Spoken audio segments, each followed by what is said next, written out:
It's another edition of our Cuse Connection series, and we branch out a little bit. We connect with an ex-Cuser, a 2017 Cuse grad, Brian Higgins here in Syracuse, and pleased to be joined by Sergio and Salcido, all the way down in Florida. Serge, thanks for coming on here, and great to see you. And how's things with you down in Florida right now? Brian, thanks for having me. Things are going well, or as well as they can be during these times, but can't complain. Got some nice weather and just getting ready for what's ahead. Well, you got the backdrop thing down. You're repping your pro jersey and your college jersey behind you, so we like that that look. Last time he had the college jersey on, he was the ACC Player of the Year and a first-team All-American. And the reason we want to talk to you today, Serge, is because of what's going on in the professional lacrosse world right now with the PLL. There was so much talk with that league last year. I think it was a pretty decent success, all things considered, in the first year of the league. Things were ramping up year two. Then all this happens with COVID-19. It was a couple weeks ago now, Paul Rabel announced that it would, instead of a season, you guys are going to get together and basically, I guess, a secure environment, and for 2 weeks just rip out some round-robin games in a tournament and do it like that. What was that like to hear as a player that was going to go down this year? I think the general picture for me, my initial reaction, obviously you're thankful you get a chance to still do what you love and compete and be around some people, obviously in the safest way possible. But, I was excited to hear that there was going to be an opportunity for sports to be televised again. As you can imagine, all of us are sitting here at home watching a lot of sporting events that are reruns that we kind of know the outcome to. So it's a bit monotonous, as you can imagine, but I'm excited to get going, and I've still been training and trying to stay in shape in hopes that the season was going to happen on time. So if anything, that just gives you a little bit of extra time to kind of wrap everything up in the off season and play again. So I'm excited. I think it'll be interesting to see how it all rolls out logistically, and obviously how we all hold up playing X amount of games in such little time. But, I'm excited and definitely, thankful we get a chance to do what we love. Yeah, I mean, I'm sure you have, as I have. I've been enjoying watching the 98 Bulls the second time around, but the rest of it I could kind of give or take right now with sports. I know NASCAR's kind of getting going again, but, the drivers are in a car. Golf is getting going again a little bit, it sounds like, but there's a lot of room. Lacrosse, you guys are closer together.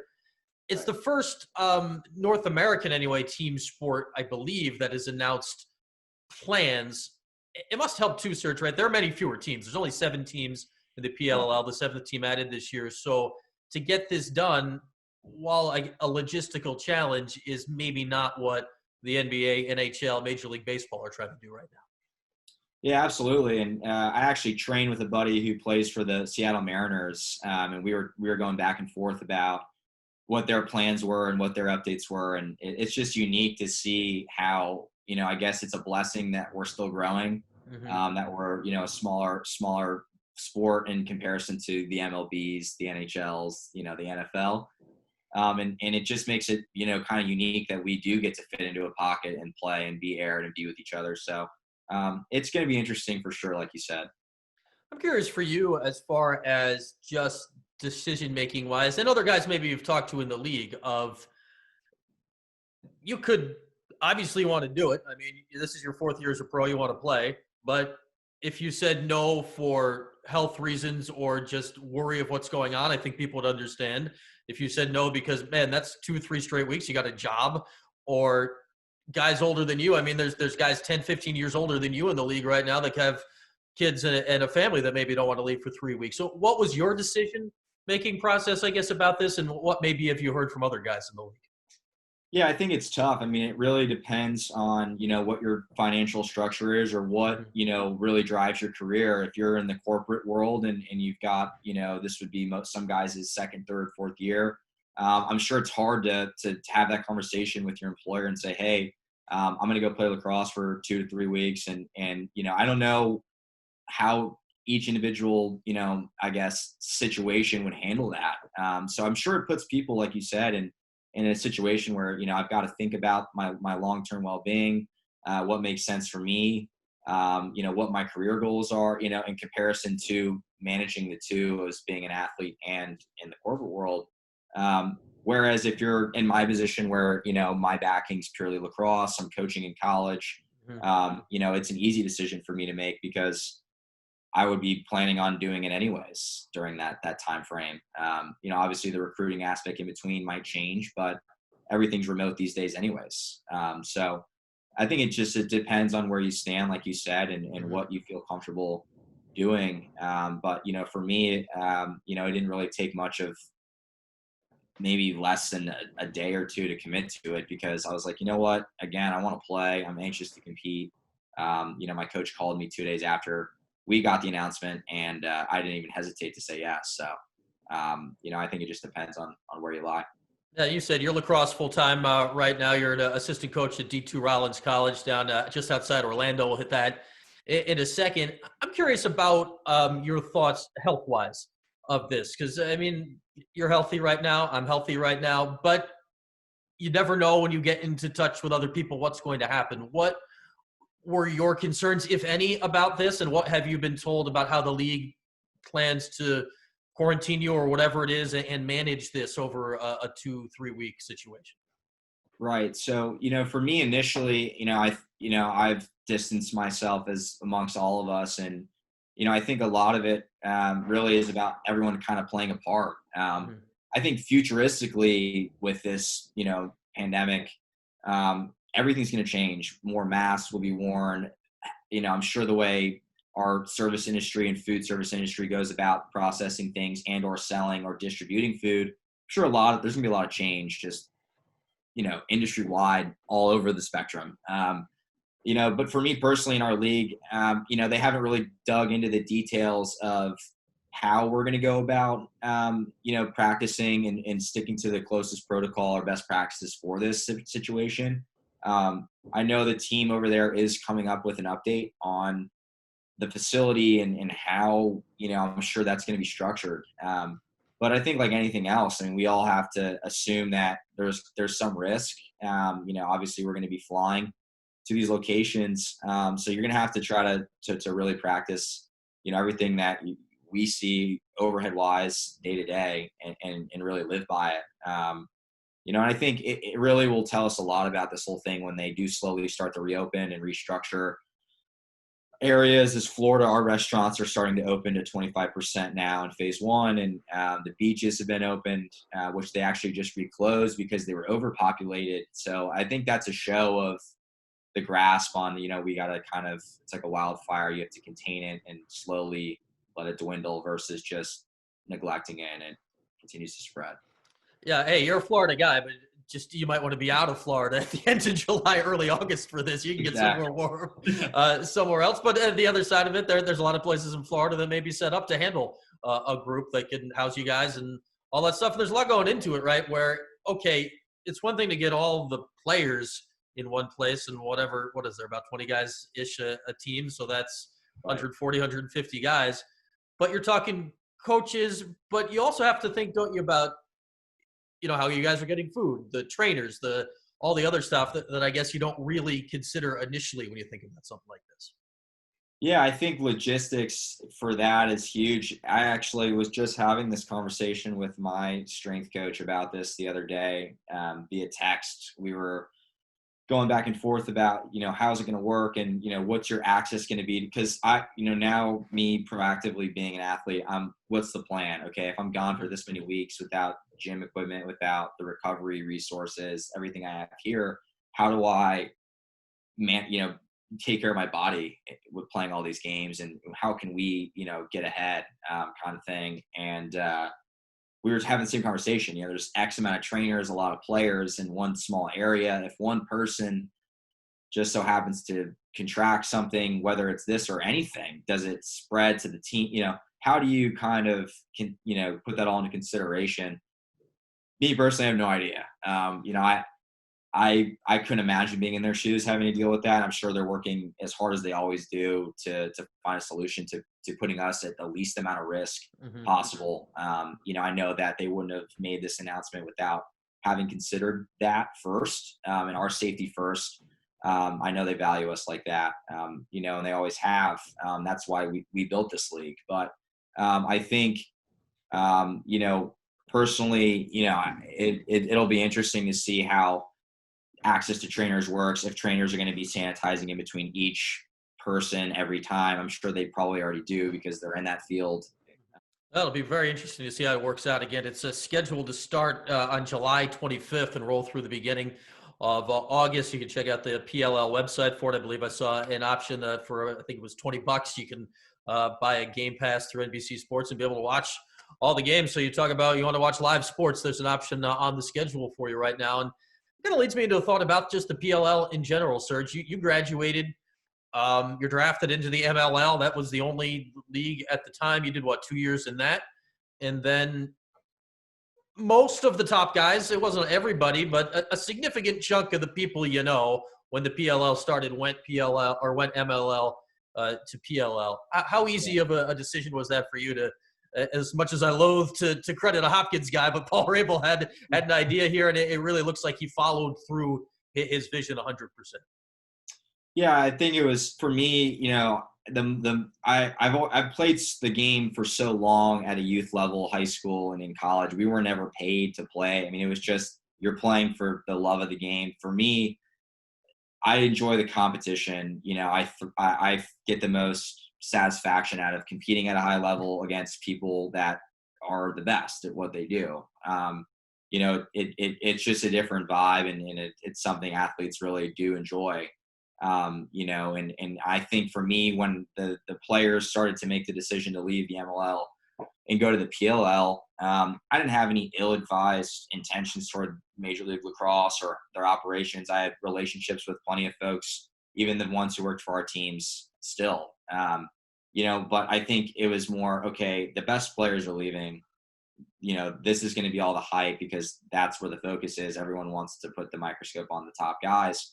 How do you've got to, if you want to compete at the highest level, you only get to do this for so long. Mm-hmm. Let's stick to it. So I made the decision with these. I mean, the money thing was obviously an add-on because we do get paid significantly more. And I think the benefits and everything else they offer us and the endorsement opportunities, it's just a great umbrella to be under. But it wasn't a hard one because I just want to compete at the highest level. So it was a pretty simple decision. Yeah, I think it was Casey Powell I was talking to probably a decade ago now, give or take, and he was wondering toward the end of his career, like the MLL was paying so little. He's like, is it worth it? And that's why this PLL thing is, yeah, you guys aren't making millions, but you're making significantly more than you would have, which is a huge step forward here. Serge, what was it like last year with it? Because, yeah, you guys are on different teams, but at the same time, it's not like you were separated from each other, like all 6 teams last year, and it'll be all 7 teams here now. You all showed up to the same place every weekend. You had the whole group together every weekend. So what was, I guess, the balance between the camaraderie of it all versus the competition last year? It was fun. I mean, it's such a tight-knit community as it is. Everyone knows in the lacrosse community, it's so tight-knit. I mean, for us, I think getting to these venues and seeing each other, on field, what happens, what takes place, that's competition. That's the part of the sport. And we all understand that, but when you get back to the hotel and you see each other, it's more fun and catching up and, talking about stories or, kind of just any day-to-day generalized conversation. I mean, it's just fun to get to see like all the familiar faces every weekend in the same venues, wish each other luck, discuss maybe some of the plays or things that happened that were maybe more humorous than the others. So for me, being a Cuse guy and having other Cuse guys in the league as well, it's nice to get to go on the road and see them every weekend versus only 2 times a summer, like we were in the MLL. Yeah, who's still in the league? I guess John Galloway, Joel White, Jojo Marasco. I think Kevin Rice still in the league. So cool to see that roll along. You Brandon actually, Mullins. okay, Mullins is still in. Okay, you were in the blockbuster trade here the offseason, weren't you? You got, I don't know, you shipped across the sideline. I guess it's not like you got shipped out of town. You for Miles Jones. That had to be something interesting to be a part of, where you don't got to go anywhere, but you've been traded and you're on a different team. I guess my hotel room changed. Maybe I'll be on a different floor now or something like that, closer to the Chaos guys. But it was a cool experience to be a part of. Obviously I didn't really expect it. It kind of happened pretty quickly, and then I think the opportunity to play with the guys from Albany, Jack Rowlett, who covered me at UNC. There's a lot of guys in that locker room that I've either played with in the pros or have respected over the years because of how good they were. I think it's going to be a lot of fun. Nothing against the Redwoods. Same situation there. Those guys are all exceptional. Everyone in the league's pretty darn good. But I'm excited. It was a unique thing to happen, and to be one of the, I think, second trades to happen in league history, I guess, is a good thing in some way. You're a trend maker, Serge. You're making it happen there. It shows you're wanted out there in the league. What's the we obviously know the Syracuse jersey behind you. Which team's the other team I'm looking at right there? This is a Redwoods Okay. jersey. This is actually my championship game-worn jersey. Yeah, and then I got the All-Star guy over to my left, actually, believe it or not. Okay. Too. Oh, that's nice. Yeah, I've got the All-Star jersey there. All the other accolades, though, from college are at the mom and dad's house. They belong to those things, so. They got the ACC Player of the Year trophy somewhere, I'm sure. That'll be on a mantle somewhere. Serge, I want to ask you about the coaching stuff. You've gotten into that now. You mentioned Rollins College. That's D2, Winter Park, Florida, right outside Orlando. I've actually been to that campus a few times recently with the Orange women's basketball team. I mean, if you see that campus, you want to hang around for a minute. Yeah. What did you say when you saw that place and you're walking around? And is that a lake with water ski jumps in it? Or like they're national champions or something? I mean, there's a lot of stuff down there that catches your eye real quick. So, believe it or not, I grew up on that lake. On the other side or something? Right on the other side of the lake. Yeah, so I was born and raised just in the neighborhood that's adjacent to the school. I used to ride my bike through Rollins campus, heading into town pretty much like every day when I was younger in the summer with my friends. So for me, it's beautiful. I mean, I think they were coined like one of the most beautiful campuses in the U.S. Obviously, probably behind Syracuse, but that's maybe bias. But it's a great school. It's a small school, but it's in a really good area. Really safe area, and obviously, like as you said, the campus does have a ski jump in the lake there, adjacent to the school. So it's unique, but I love it. The coaching experience has been awesome. Anyone who wants to come down and enjoy great weather and even better people on campus, I think the faculty, staff, and really just the student body in general is awesome. It's a smaller community, and it seems like everyone knows everyone. So it's been cool to kind of take a back seat behind the players and see how they interact amongst their peers, day to day, and get to know the guys and be on campus. Hall of Languages 1, and then the lake and the palm trees and the ski jump, that's 2. I think that's your campus beauty rankings here. And who cares about what's after that? So cool to see you down there in coaching. Obviously, Galloway's down at Jacksonville, so you guys started getting the state of Florida covered. I think Tim Desco actually did a year or two at Rollins, maybe back a handful of years back before he came back up here. Serge, let me finish with this. You obviously, I know you pay close attention to what's going on up here. Season ends. We talked to the captains about it last week. Team's number 1, and that's it. What was your view of the guys this season, and how do you think this now college lacrosse plays out next year? We've seen some players moving all over, and it looks like if things are back to anything resembling normal next year, it could be a wild season in college lacrosse. I hope. Obviously, I'm personally frustrated. I think a lot of the Syracuse alum are pretty frustrated because we were so proud of the team. I mean, they were playing some of the best quality lacrosse, brand lacrosse, whatever you want to call it. I think I've seen in a while up there, and you could see that swagger, that confidence, that kind of, we're not just here to prove a point, like we're better than you look kind of came back. And to see, a guy like Jamie Trimboli, play the way he's been, and a lot of the guys that were freshmen when I was a senior, I just think that's cool for our senior class to look back and be like, wow, those guys are now following in our footsteps, if not completely exceeding what we've done with how they're playing. And, I feel bad for the guys that obviously made the decision to do their own thing after and not exercise the year. I understand, completely why, and everyone's got their own situation that they've got to come to terms with. But for the guys who are coming back and the ones who obviously did leave, I, as an alum, we all thank you. We love you, your family. But I'm excited to see what these guys do next year. I'm sure they're going to pick up where they left off with even more motivation to finish what they started. All right, Serge, good to see you, man. Good to catch up here for a few minutes. Stay safe and stay healthy. And, man, we look forward to seeing you playing live professional team sports here